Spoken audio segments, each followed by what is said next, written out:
Often taking care of everyone and everything else other than ourselves, and that can really lead to a lot of anxiety and stress.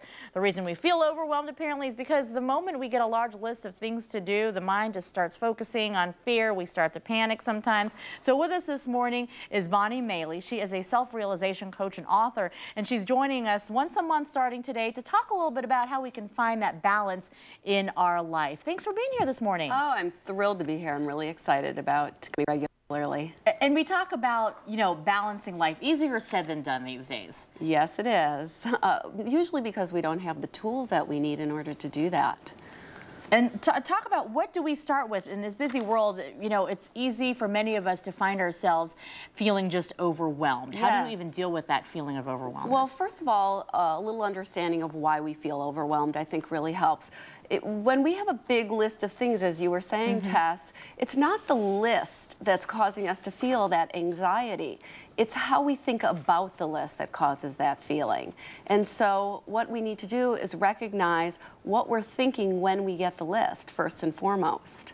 Recognize it, okay? And yes. Then when we make that realization and recognize it, do you still follow that list, or are lists, overwhelming sometimes and you shouldn't even have one? Well, but sometimes we have no choice, and the things that are on that list have to get done. Maybe we have a boss that's breathing down our neck, and yes, we do have to do those things. But what I found is when you understand some simple tools with regards to how you think of your list, you can actually change that feeling of being overwhelmed and then be more productive, get things done more easily, and get through the list peacefully rather than frantically.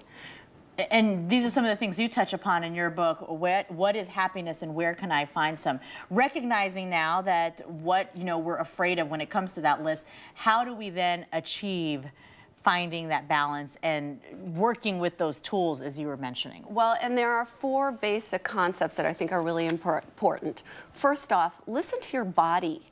Every single thought that we have has a corresponding feeling in the body, and when we're overwhelmed, we're thinking thoughts like, I'll never get that done, or I have so much on my plate, this is impossible. Guilty. I think we can all relate to that. Yes, and those thoughts create an anxious feeling in the body.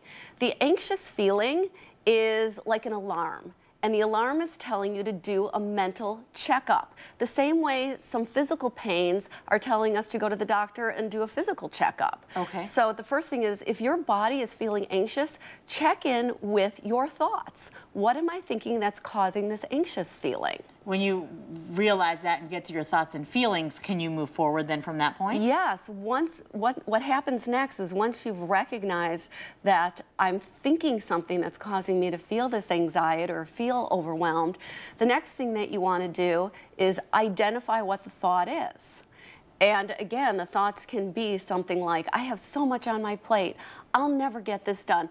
But they are usually thoughts that project fear into the future. Okay. Then the next step would be, once you've identified what you're thinking, then change what you're thinking. How it's easier said than done. How do you change what you're thinking? Well, is it sort of positive reinforcement at that point? Yes, it is. And it's interesting because the reason I'm giving these steps is, when we actually stop, listen to our body, identify what we're thinking, we make a shift already.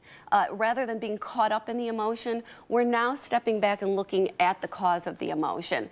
And so it does make it easier when you do these steps to then be able to change the thought. It's hard just to say, I don't like how I'm thinking, and change the thought. Sure. But when you go through these steps, you've now stepped out of the emotion. And so it becomes a little bit easier. And so what I change my thought to is, everything gets done easily and effortlessly. And you really start believing that. Yes, and what happens is what we think about turns into how we behave, which turns into how we feel, and turns into our outcomes.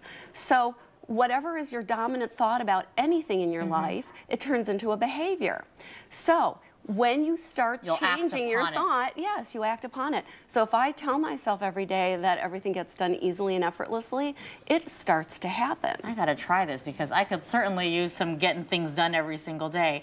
Bonnie, thank you so much for sharing that advice and helping our viewers just finding time to relax. And of course, finding time to relax will hopefully help you finding that balance in your life. Thank you, right. Tess. Thank you so much. For more information, of course, on how to contact Bonnie or where to get a hold of her book, what is happiness and where can I get some, it's all on azfamily.com. Coming up next,